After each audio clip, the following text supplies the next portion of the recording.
going back to what you were talking about of looking in the mirror, it is quite nice when you do not to instantly recognise yourself there. It's just good to get rid of yourself in order to play the role. Well, there's a lot that obviously physically you're making a change, you know. Well, there's some that are nice and they're kind of comforting, they're enjoyable to play, and my family might actually quite like having them about a little bit, and then others that my family are like, please get rid of that one, we don't like him at all. This is Eclectic Productions.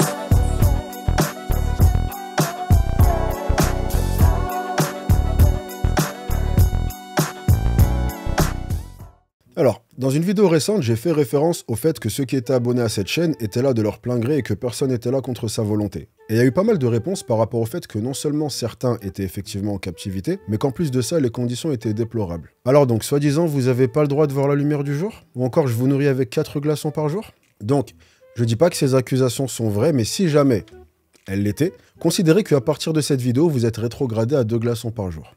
Pour les autres qui sont nouveaux sur la chaîne, faites comme si j'avais rien dit, n'hésitez pas à nous rejoindre, c'est super fun ici. Et d'ailleurs, j'ai décidé que pour les prochaines 24 heures, ceux qui s'abonnent et qui activent la cloche des notifications auront le droit à 6 glaçons par jour, d'accord? Si cette histoire de glaçons était vraie, bien entendu. HBteam, bonjour et bienvenue dans cette nouvelle vidéo. Aujourd'hui, on replonge dans une analyse physique. Et quelle analyse? En effet, on va parler de ce qui est tout bonnement un de mes acteurs préférés de tous les temps. Christian Bale. Parce que, effectivement, quand on parle de Christian Bale, on pense automatiquement à ses transformations physiques qui sont hyper bluffantes et on va en parler dans quelques minutes. Mais au-delà de même de ça, la manière dont il arrive à vraiment devenir ces personnages, tu vois, physiquement certes, mais même dans le maniérisme, dans la façon de parler jusqu'à changer d'accent, ou encore tout simplement la recherche qu'il met dans chaque rôle pour vraiment être en immersion. Bref, je suis un fanboy de Christian Bale. Voilà, c'est ce que j'essaie de dire depuis le début. Mais aujourd'hui, on va s'intéresser à ces transformations physiques. Parce que même si les acteurs sont universellement connus pour avoir des évolutions super impressionnantes, absolument aucun d'entre eux arrive à la cheville de Christian Bale. Ce mec, c'est simple, il a littéralement la capacité de se métamorphoser. À tel point qu'au cours de sa carrière, il a eu tous les types de physique possibles et imaginables. Et tu vas voir à quel point ce mec est fort. Et surtout, je trouve qu'à lui tout seul, ce mec permet d'illustrer plein de réalités sur la transformation physique. Je suis en train de repenser à la structure de mon intro. Je t'ai dit que c'est dommage que les gens se focalisent uniquement sur le physique de Christian Bale parce que ça fait de l'ombre à ses talents d'acteur, juste avant de te dire, par contre aujourd'hui on va se focaliser sur son physique. Christian Bale est un acteur britannique de 38 ans. Il a démarré sa carrière dans le cinéma à l'âge de 10 ans aux côtés de Rowan Atkinson. Pour ceux qui se souviennent, Rowan Atkinson, c'est Mr Bean.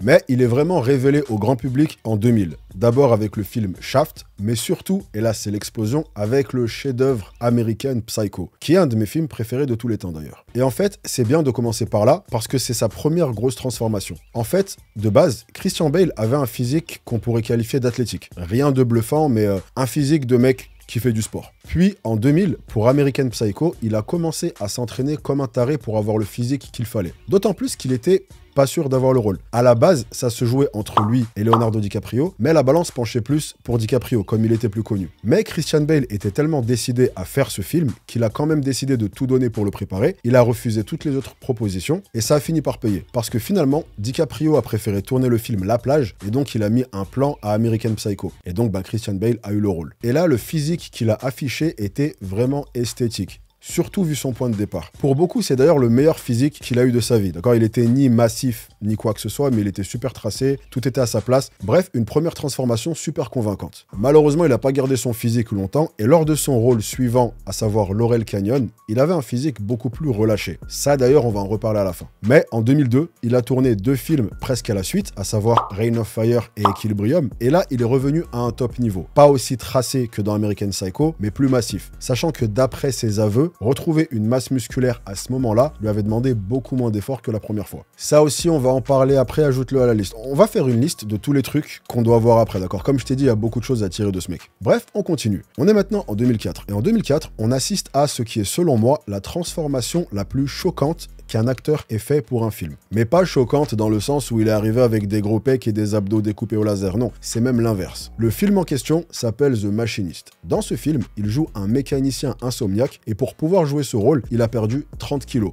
passant donc de 92 à 53 kg, sachant qu'il fait 1m83. C'est squelettique. Je sais même pas comment les producteurs l'ont laissé faire ça, parce que là, il s'est vraiment placé en danger, genre clairement en danger. Et donc, comment est-ce qu'il a fait pour en arriver à ce point?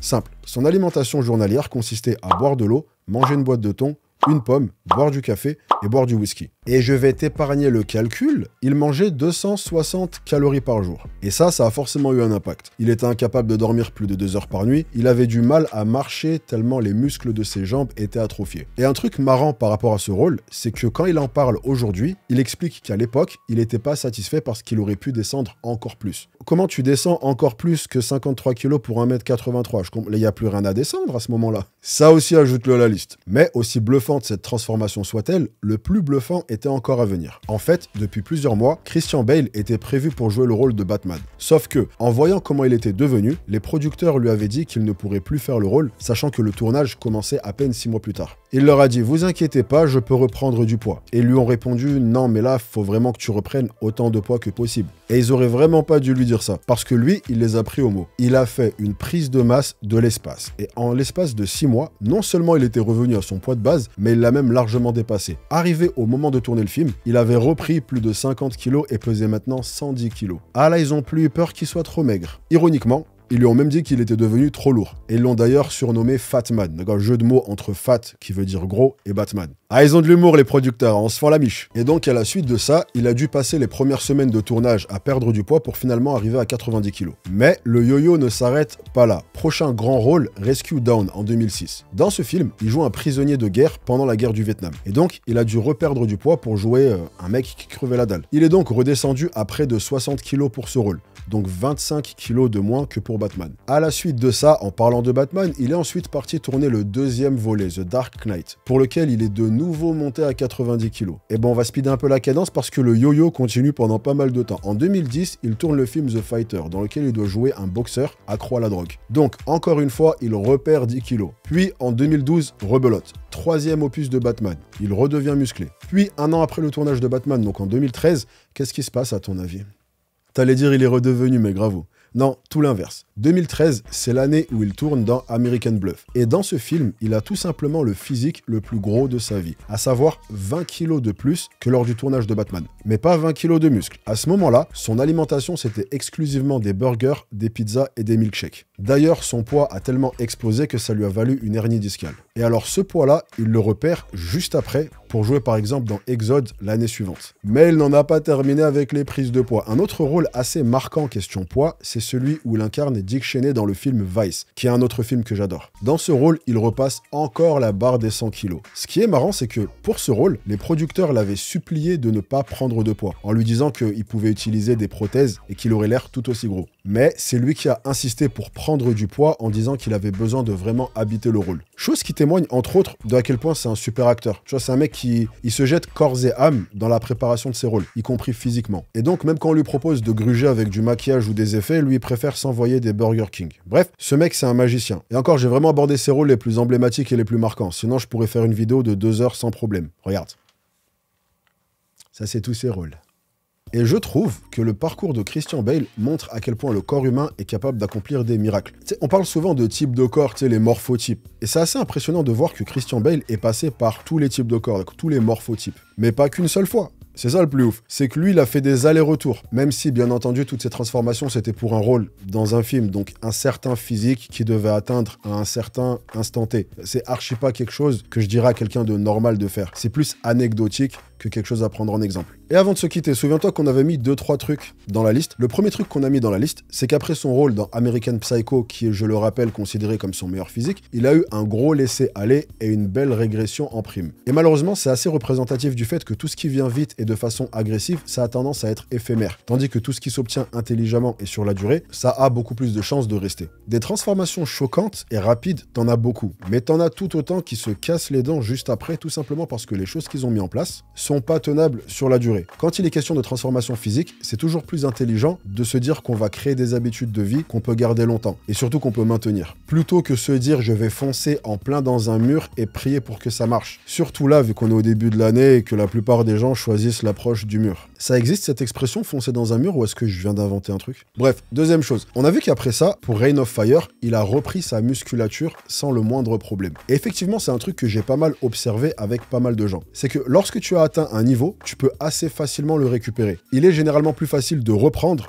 que de prendre. Chose qui est super importante, surtout pour les gens, et t'en vois pas mal, qui vont devoir s'arrêter pour une raison ou une autre, soit parce qu'ils vont en vacances, soit parce qu'ils se blessent ou autre. La vérité, c'est que ton corps revient assez facilement à un niveau que tu as déjà eu. En tout cas, beaucoup plus facilement que la première fois. Et enfin, dernier truc dans notre liste, c'est le fait que lorsqu'il s'était littéralement transformé en squelette pour jouer dans The Machinist, il était quand même pas satisfait et qu'il estimait qu'il aurait pu perdre encore plus, alors que concrètement, il y avait plus rien à perdre. Cette réflexion montre à quel point la perte de poids ou la prise de muscle ou n'importe quelle modification de ton corps, c'est quelque chose de super psychologique et que la réalité, c'est que malgré ta progression, selon toi, ça sera sûrement jamais assez. Et c'est justement en voyant ce genre de situation qu'il peut être bon parfois de se rappeler que même si il est dur d'être satisfait, c'est pas une raison pour minimiser la progression que tu as déjà eue. La plupart du temps, on a tendance à s'impatienter ou s'agacer parce qu'on n'est pas là où on voudrait être, et ça, en fait, ça nous empêche de réaliser tout le chemin qu'on a parcouru. Donc regarde en arrière et sois fier de toi.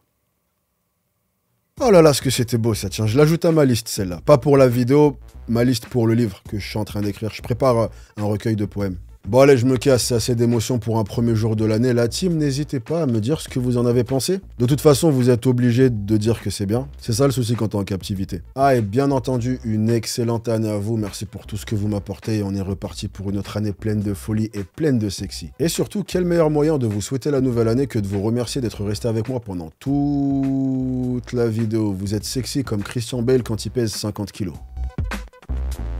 Si vous êtes encore là, commentez glaçon. J'espère que vous allez vous régaler. La team, rejoignez-moi sur Instagram pour faire plus ample connaissance. Et moi, je vous chope sur la prochaine. En attendant, prenez soin de vous. Ne lâchez rien. Et bien entendu, soyez sexy. Peace!